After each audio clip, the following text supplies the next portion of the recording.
السلام علیکم ورحمت الله. محترمینو، داسې اوازې دي چې سبا لمر تندر نیسي، نو بعضو پوښتنه کړې ده چې موږ ته څه کول پکار دي.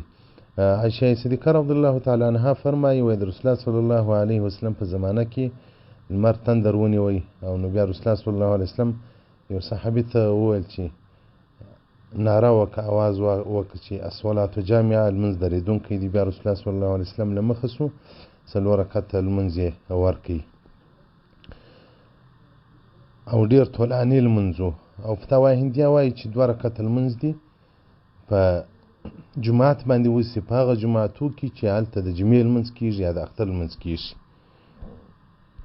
ښه خبر دا دی چې سهارا ته ووځي، ځکه پخوا د عیدګاهو په سهاراو کې کېدې، نو په هغه مساجدو کې، په هغه مسجدانو کې چې لمونځونه کېږي د جمعې، هلته باید دغه لمونځ وسي. علما کرامو ته طریقه ور معلومه ده، او انفرادي که سړی لمونځ کوي هم کولی شي. زنانه کور 4 رکعته یې په وس پوره، 2 رکعته یې په وس پوره، 8 رکعته یې په وس پوره، داسې مختلف روایتونه راغلي دي.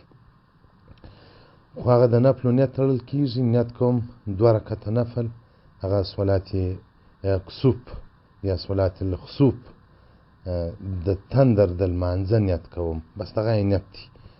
او له هغه بعد یې وایي دعا وکړي، او خطبه نه لري چې مثلا امام خطبه ووایي لکه د جمعې په ورځ باندې. نو دغه یې مسنونه اعمال دي چې لمونځ کول دي.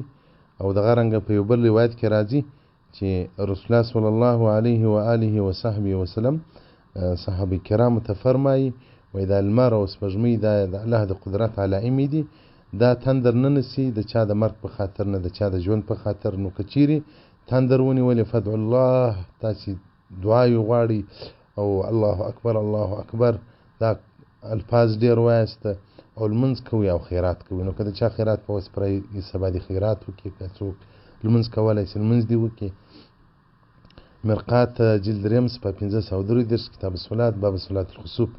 او دا چې پوښتنې سوي دي چې دا ولې تندر نیسي، هغه جواب په بل میسج کې درکړم. یا بعضې خویندو پوښتنه کړې ده چې وایي که یو ښځې بچی په نس کې درلودې، هغه دې نو باره بیا نه راوځي. دغه معلومات به هم درکړم. السلام علیکم ورحمت الله وبرکاتو.